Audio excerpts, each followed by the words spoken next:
भोजशाला में आज सर्वे का है दूसरा दिन। ईएसआई की टीम कर रही सर्वे। कल ईएसआई की टीम ने वीडियोग्राफी और फोटोग्राफी की थी। खुदाई की जगह को टीम ने चिन्हित कर लिया। कल बंद कमरों को खोलकर जांचा गया, तो जो कमरे बंद थे उन्हें खोला गया और वहां पर भी उसकी भी जांच की गई। भोजशाला में आज सर्वे होना है और आज उसका दूसरा दिन है। लगातार सर्वे का जो काम है वो किया गया। कल दरअसल 12 बजे तक सर्वे पहले चरण का चला था और कल ईएसआई की टीम ने वीडियोग्राफी और फोटोग्राफी की थी। मध्य प्रदेश के धार जिले की भोजशाला का सर्वे शुरू हो चुका है। आर्कियोलॉजिकल सर्वे ऑफ इंडिया की टीम भोजशाला कल पहुंची, जहां पहले दिन का सर्वे खत्म हो गया। हालांकि इसी बीच मुस्लिम पक्ष ने ईएसआई के सर्वे पर रोक की मांग को लेकर याचिका लगाई थी, लेकिन यहां मुस्लिम पक्ष को सुप्रीम कोर्ट से झटका लगा है।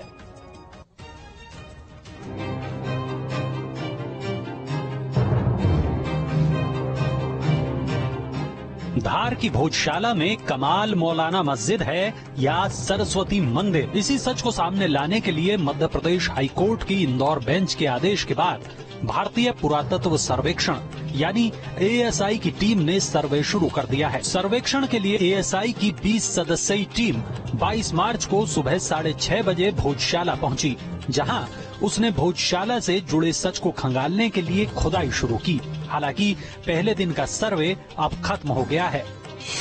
दरअसल सर्वेक्षण के लिए भोजशाला के आसपास सुरक्षा के कड़े इंतजाम किए गए हैं। एएसआई की टीम के साथ एएसपी, एडीएम, एसडीएम और सीएसपी समेत अन्य पुलिस अधिकारी मौजूद रहे। इसके अलावा 175 से ज्यादा पुलिस जवान भोजशाला परिसर के आसपास तैनात किए गए हैं।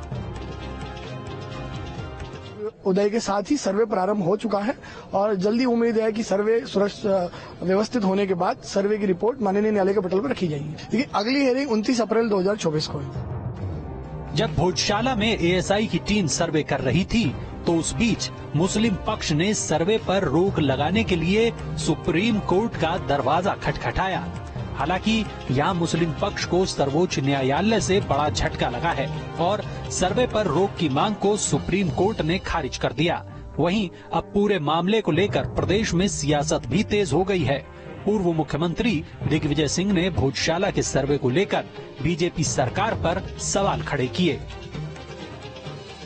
देखिए, इनके पास और कोई मुद्दा ही नहीं है। हर चुनाव में हिंदू मुसलमान करते हैं। अब उनको अभी सूझा था सर्वे कराने के लिए।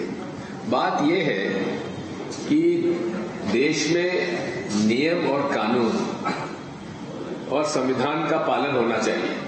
संविधान का मतलब होता है कि संविधान में बताए हुए आर्टिकल्स के माध्यम से जो नियम और कानून लेजिस्लेचर बनाती है उसका पालन किया जाए।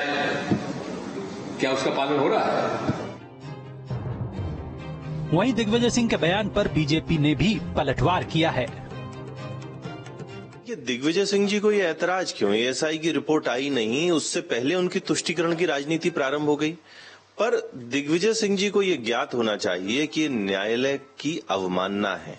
न्यायालय पे धार्मिकता का आरोप लगाना एक सामाजिक संस्था के द्वारा लगाई गई अपील में इंदौर हाईकोर्ट का ये फैसला है, जिसमें एएसआई सर्वे हो रहा है और इस पर आरोप लगाना, स्वतः संज्ञान लेकर न्यायालय को दिग्विजय सिंह जैसे तुष्टीकरण वाले नेताओं पर अवमानना का केस दर्ज करना चाहिए, छोड़ना नहीं चाहिए। जाहिर है मध्य प्रदेश हाईकोर्ट की इंदौर बेंच के आदेश के बाद भोजशाला का सर्वे शुरू हो गया है। साथ ही इस मामले में सियासत भी शुरू हो गई है। लेकिन आपको ये जानना भी जरूरी है कि कब से इस विवाद की शुरुआत हुई थी। दरअसल भोजशाला विवाद की शुरुआत पहली बार 1902 में हुई थी। उस समय के तत्कालीन शिक्षा अधीक्षक काशीराम लेले ने मस्जिद के फर्श पर संस्कृत श्लोक देखे थे। इसी श्लोक के आधार पर उन्होंने इसे भोजशाला बताया था। इसके बाद 1909 में धार रियासत ने इसे संरक्षित स्मारक घोषित कर दिया था। साथ ही ये पुरातत्व विभाग के अधीन हो गया।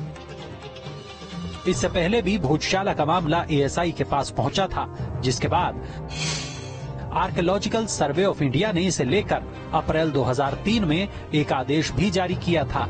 इसके अनुसार हिंदुओं को हर मंगलवार को भोजशाला परिसर के अंदर पूजा करने की अनुमति है, जबकि मुसलमानों को हर शुक्रवार को यहाँ नमाज अदा करने की अनुमति है।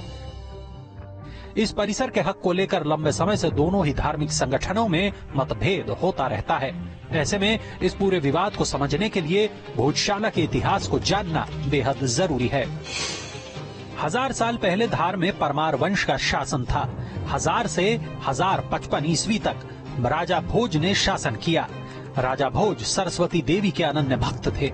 उन्होंने 1034 ईस्वी में यहाँ पर एक महाविद्यालय की स्थापना की, जिसे बाद में भोजशाला के नाम से जाना जाने लगा। इसे हिंदू सरस्वती मंदिर भी मानते थे। कहा जाता है कि 1305 ईस्वी में अलाउद्दीन खिलजी ने भोजशाला को ध्वस्त कर दिया। बाद में 1401 ईस्वी में दिलावर खान गौरी ने भोजशाला के एक हिस्से में मस्जिद बनवा दी। 1514 ईस्वी में महमूद शाह खिलजी ने दूसरे हिस्से में भी मस्जिद बनवा दी। 1875 में यहाँ खुदाई की गई थी। इसी खुदाई में सरस्वती देवी की एक प्रतिमा निकली। इस प्रतिमा को मेजर किनकेड नाम का अंग्रेज लंदन ले गया और फिलहाल ये प्रतिमा लंदन के संग्रहालय में है। जाहिर है वाराणसी के ज्ञानव्यापी की तरह ही भोजशाला का विवाद भी सदियों पुराना है। यहाँ हिंदू और मुस्लिमों के अपने अपने दावे हैं, लेकिन अब एमपी हाई कोर्ट के निर्देश के बाद एएसआई का सर्वे शुरू हो चुका है, जिसकी रिपोर्ट के बाद सुनवाई आगे बढ़ेगी। Team news state.